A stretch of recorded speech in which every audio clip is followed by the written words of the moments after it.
Hi friends, வணக்கம். Welcome to my channels. எல்லோரும் எப்படி இருக்கீங்க? நான் ரொம்ப ரொம்ப நல்லா இருக்கேன். இன்றைக்கி உங்கள் கூட நான் ஷேர் பண்ணிக்க போகிறது, நான் பார்த்திங்கன்னா முட்டை மிட்டாயின்னு சொல்லி கொஞ்சம் ஃபேமஸாக இருக்குல்ல, ஸோ அந்த ஸ்வீட் செய்யலாம் அப்படின்னு தான் இந்த வீடியோ எடுக்க ஸ்டார்ட் பண்ணேன். ஆக்சுவலி என்ன நடந்துச்சு அப்படின்றத வீடியோவில் அப்படியே ஷேர் பண்ணியிருக்கேன். வீடியோ ஸ்டார்டிங்லேருந்து ஃபுல்லாக என் வரைக்கும் பாருங்கள். நான் பார்த்திங்கன்னா ஒரு 20 கிராம் அளவுக்கு பாதாம் எடுத்துக்கிட்டேன். அண்ட் 120 கிராம் அளவுக்கு பார்த்திங்க அப்படின்னா, அதாவது 20 கிராம் பாதாம், 120 கிராம் அளவுக்கு சர்க்கரை எடுத்து ரெண்டையும் சேர்த்து பவுடர் பண்ணி ஒரு ஏலக்காய் போட்டு நல்லா பவுட்ரு பண்ணிக்கிட்டேன். ஸோ இதுதான் ஃபஸ்ட்டு இதுக்குண்டானது. அதுக்கப்புறம் பார்த்திங்க அப்படின்னா, இதுக்கு ரொம்ப ரொம்ப முக்கியமானது, இதோட ரெசிபியோட மெயினான இன்க்ரீடியன்ட் பார்த்திங்கன்னா இந்த பால் கோவா தான். அதாவது சர்க்கரை சேர்க்காம கோவா, ஸ்வீட் கோவான்னு சொல்லுவாங்கள்ல அது. இது பார்த்திங்கன்னா நான் வீட்டிலே பால் வாங்கி சேர்த்து இதுக்கு கிட்டத்தட்ட 3/4 லிட்டர் பால் வாங்கினேன். இது 150 கிராம் இருந்துச்சு. 3/4 லிட்டர் பால் வாங்கி அதை சுண்டை காய்ச்சி, ஸோ அந்த நல்லா கெட்டியாக காய்ச்சணும் அப்படின்னா இந்த மாதிரி வரும். ஸோ அதுதான் இது. நீங்கள் இது கூட சேர்த்துக்கலாங்க. என்னது கோவா, ஸ்வீட் கோவா கடையில் வாங்குகிறோம்ல, அது கூட சேர்த்துக்கலாம். இதுக்கு பார்த்தீங்கன்னா ஒரு பவுல் எடுத்துக்கலாம். பவுலில் நம்ம அதாவது வச்சுருந்தோம்ல கோவா, ஸ்வீட் கோவா, அந்த ஸ்வீட் கோவாவை ஆட் பண்ணிவிட்டு கூடயே பார்த்திங்கன்னா நம்ம பொடிச்ச அந்த சர்க்கரை பாதாம்லாம் இருக்குல்ல, ஸோ அதையெல்லாம் ஆட் பண்ணி நல்லா மிக்ஸ் பண்ணணும். பீட்ரு இருந்துச்சுன்னா பீட்ரு வச்சிங்கன்னா ரொம்ப நுர வந்த மாதிரி வந்துடும். நார்மலாக கை பீட்ரு இருக்கும்ல, வயர்லெஸ் பீட்ரு, அதை வச்சே நல்லா மிக்ஸ் பண்ணிக்கோங்க. இல்லைனா கரண்டியை வச்சு கூட மிக்ஸ் பண்ணிக்கலாம், ஒன்றும் தப்பு கிடையாது. நான் பார்த்திங்கன்னா இந்த ரெசிபி கம்ப்ளீட்டாக நம்ம ஸ்டெஃபியக்கா இருக்காங்களா, மெட்ராஸ் சமையல், ஸோ அவங்கள பார்த்து தான் செஞ்சுருந்தேன். அவங்க சொன்ன அளவை விட கொஞ்சம் எனக்கு எங்கிட்ட என்ன இருக்குதோ சின்ன சின்ன ஆல்ட்ரு பண்ணி செஞ்சுருந்தேன். ஸோ அதனாலே என்னமோ தெரில, இல்லை கடைசியில் ரெசிபி சொதப்பிடுச்சு. ஆக்சுவலாக என்ன அவங்க சொல்லியிருந்தது என்னென்னா, இந்த அளவுகளில் கரெக்டாக சொல்லியிருந்தாங்க. பட் ஆனால் அவங்க என்ன பண்ணியிருந்தாங்கன்னா, பாதாமை ஓவர் நைட்டில் ஊற வச்சு அதை அரைச்சி அந்த பேஸ்ட் சேர்த்துருந்தாங்க. நான் சுகரோடய ஆட் பண்ணிட்டேன். இன்னொரு வீடியோ பார்த்துருந்தேன், அவங்க சொல்லியிருந்தாங்க இந்த மாதிரி சுகர் கூட ஆட் பண்ணி போட்டுக்கலாம், நல்லா தான் இருக்கும்னு சொல்லிட்டு. ஸோ அந்த மாதிரி தான் போட்டிருந்தேன். ஸோ டேஸ்ட் வைஸ் சூப்பராக வந்துருந்துச்சு. அது எதுவும் சொல்ல முடியாது. பட் என்னென்னா அந்த டெக்ஸ்சர் மட்டும் வரல, அவ்வளோதான்.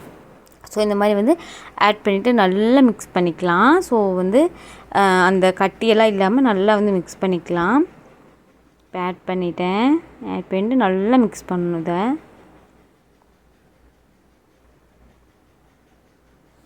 ஸோ நானுமே செய்யும்போது ரொம்ப ஆசையாக தான் செஞ்சுருந்தேன்.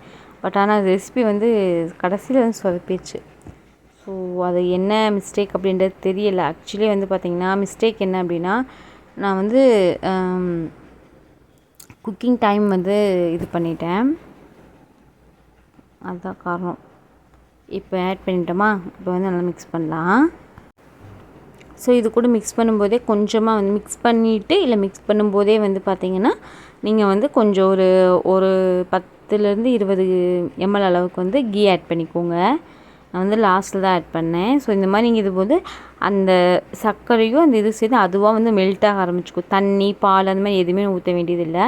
ஸோ இதை நல்லா ஃபஸ்ட்டு மிக்ஸ் பண்ணிவிட்டு 2 முட்டை ஆட் பண்ணிக்கோங்க, ஓகேங்களா. நான் அவ்வளோதான் ஆட் பண்ணேன். ஸோ அளவு அப்படின்றது ரொம்ப ரொம்ப முக்கியம். நீங்கள் 200 கிராம் அளவுக்கு பால் கோவா எடுத்தீங்க அப்படின்னா 200 கிராம் அளவுக்கு சர்க்கரை, 6 முட்டை சேர்த்திக்கோங்க, 50 ml கீ சேர்த்துக்கோங்க. இதுதான் மெஷர்மெண்ட் அளவு. அதை நீங்கள் கோவா எவ்வளோக்கு எடுக்கிறீங்களோ கம்மி பண்ண அளவுகளே கம்மி பண்ணிக்கோங்க, ஓகேங்களா. இதுதான் முக்கியமான விஷயம். இன்றைக்கி பார்த்திங்கன்னா நான் 2 முட்டை ஆட் பண்ணிட்டேன். முட்டை ஆட் பண்ணதுக்கப்புறம் அந்த ஃப்ளேவரே சூப்பராக இருந்துச்சு. கண்டிப்பாக முட்டை மிட்டாய் அப்படின்றதுனால முட்டை ஸ்மெல் வருமானு கேட்டிங்கன்னா கண்டிப்பாக வராது. இதுக்கு சம்மந்தமே இல்லாமல் இருக்கும், சூப்பராக இருக்கும், அந்த ஸ்மெல்லே வராது. ஸோ இந்த மாதிரி நல்லா கலக்கிக்கலாம், நல்லா பீட் பண்ணணும். அதே மாதிரி 6 முட்டை போடுறீங்கன்னா 6 முட்டையும் ஒன்றா போட்டுறாதீங்க, ஒவ்வொன்றா சேருங்க.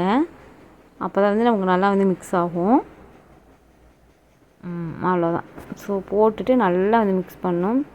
அதேமாதிரி பீட்ரு யூஸ் பண்ணாதீங்க. பீட்ரு யூஸ் பண்ணிங்கன்னா அது ஒரு மாதிரி நல்லா இருக்காது, ஒரு மாதிரி பொங்கி வர மாதிரி, ரொம்ப பீட் பண்ணும்போது பொங்கி வர மாதிரி ஆயிடும். அது நல்லா இருக்காது. ஸோ இந்த வயர்லெஸ்க்கு பீட்ரு தான் கரெக்டு. விஸ்கு மாதிரி நம்ம கையில் வச்சுருப்போம்ல, அதுதான் கரெக்டு. நம்ம ஆட் பண்ணிக்கலாம். ஆட் பண்ணிவிட்டு கூட கீ ஆட் பண்ணிக்கிட்டேன். கீ ஆட் பண்ணிவிட்டு இப்போ என்ன பண்ணணுன்னா, இதை கொஞ்சம் நம்ம சர்க்கரை சேர்த்துருக்கோம்ல, கொஞ்சம் நேரம் ஆக ஆக என்ன ஆகும் அப்படின்னா நீர்த்து போகிற மாதிரி ஆகும். அப்போ இதை நம்ம ஸ்டவ்வில் வச்சு நல்லா சூட் பண்ணிக்கணும். சூடு பண்ணிட்டோன்னா நம்ம இட்லி மாவு அரைச்சி ஒரு பதம் இருக்கும் தெரியுங்களா, கெட்டித்தன்மை, அந்த தன்மை வந்ததுக்கு ஒரு ஜஸ்ட்டு ஒரு 30 செகண்ட் மட்டும் வச்சு சூட் பண்ணிவிட்டு இறக்கி வச்சுட்டு ட்ரேயில் வந்து மாற்றி நீங்கள் வந்து வச்சுட்டு பேக் பண்ண ஸ்டார்ட் பண்ணிடலாம். இப்போ வந்து அடித்து வச்சிட்டேன்னா, ஸோ இதுக்கப்புறம் வந்து இப்போ வந்து இந்த மாதிரி ஒரு ட்ரே இல்லை ஒரு பிளேட்டு உங்களுக்கு வந்து இந்த மாதிரி பேக் ஆகிறதுக்கு எது கன்வீனியண்ட்டாக இருக்கோ அதை எடுத்துக்கலாம்.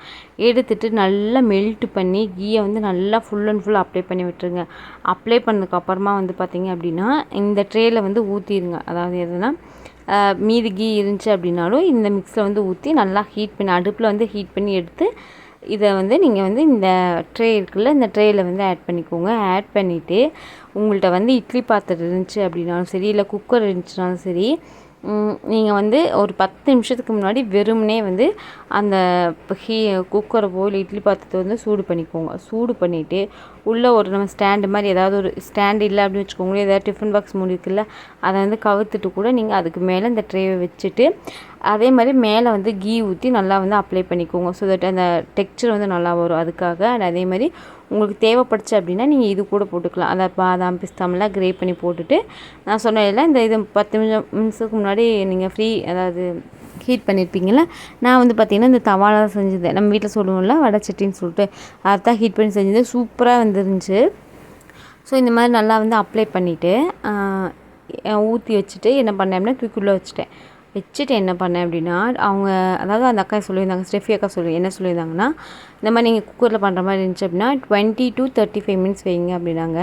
நான் ஒரு அவசரம் கொடுக்க நான் போய் 20 மினிட்ஸில் அவங்க எப்படி பார்த்தா சொல்லியிருந்தாங்க அப்படின்னா, நீங்கள் தொட்டு பார்த்தீங்கன்னா அந்த ஸ்பூன்லேயோ கத்திலேயோ அது வந்து ஒட்டக்கூடாது அப்படின்னாங்க.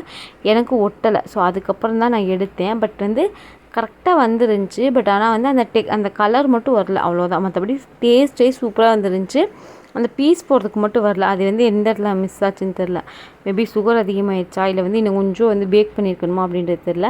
அந்த ஒரு விஷயம் மட்டும்தான் எனக்கு மிக்ஸ் ஆச்சு. நிஜமாமே சொல்கிறேன், ட்ரஸ்ட் மீ, சூப்பராக வந்துருந்துச்சு. டேஸ்ட் வந்து பாருங்கள், இப்படி தொட்டு பார்த்தேன். ஸோ இதை வச்சு தான் நான் எடுத்தேன். செம்ம டேஸ்ட்டு, செம்ம ஒர்த்து. நீங்கள் புதுசாக ஸ்வீட்டுக்கு வந்து ஒரு ரெசிபி தேடிருக்கீங்க அப்படின்னா ரொம்ப ரொம்ப ரிச்சான ஒரு ஸ்வீட் இது. கண்டிப்பாக வந்து நீங்கள் ட்ரை பண்ணி பாருங்கள். ட்ரை பண்ணி பார்த்து உங்களோட ஃபீட்பேக்கை மறக்காமல் என்னோட கமெண்ட்டில் சொல்லுங்கள். உங்களுக்கு தேவைப்படுச்சு அப்படின்னா நீங்கள் ஸ்டெஃபி அக்கா ரெசிபி கூட பார்க்கலாம். ஸோ என் ரெசிபி நீங்கள் பார்த்து ட்ரை பண்ணுங்கள். ஸோ நான் இந்த அளவுகள் தான் போட்டிருந்தேன். ஸோ இந்த வீடியோ உங்களுக்கு யூஸ்ஃபுல்லாக இருக்கா அப்படின்றது எனக்கு தெரியலை. என்னால் முடிஞ்சதுன்னு சொல்லியிருக்கேன். நான் ஒரு முயற்சி பண்ணேன். அந்த முயற்சி வந்து பார்த்திங்கன்னா பாதியிலே வந்து கொஞ்சமாக வந்து என்ன சொல்கிறது, முயற்சி வந்து கொஞ்சம் தோல்வி அடைஞ்சிருச்சு, அவ்வளோதான். பட் ஆனால் விட மாட்டேன். கண்டிப்பாக வந்து இதே மாதிரி ட்ரை பண்ணி வேறு ஏதாவது ஒரு வீடியோ வந்து நான் இன்க்ளூட் பண்ணுவேன். ஸோ ஏன்னா அவ்வளோ சூப்பராக இருந்துச்சு. முட்டை மிட்டாயின்றதுக்கும் முட்டைக்கு சம்மந்தமே இல்லாத மாதிரி இருந்துச்சு. டேஸ்ட் வைஸ் சூப்பராக இருந்துச்சு.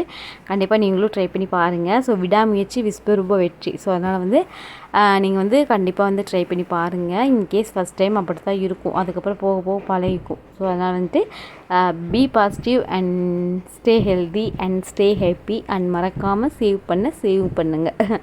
ஸோ அதுதான் நம்ம வந்து சொல்ல வரோம். ஸோ இப்படி தான் இருந்துச்சு. டேஸ்ட் நல்லா இருந்துச்சு, நிஜமாவே சூப்பராக இருந்துச்சு டேஸ்ட்டு. இங்கே பாருங்கள், இது மட்டும்தான் வரல. இதையுமே நான் எடுத்து சாப்பிட்டேன், விடலை.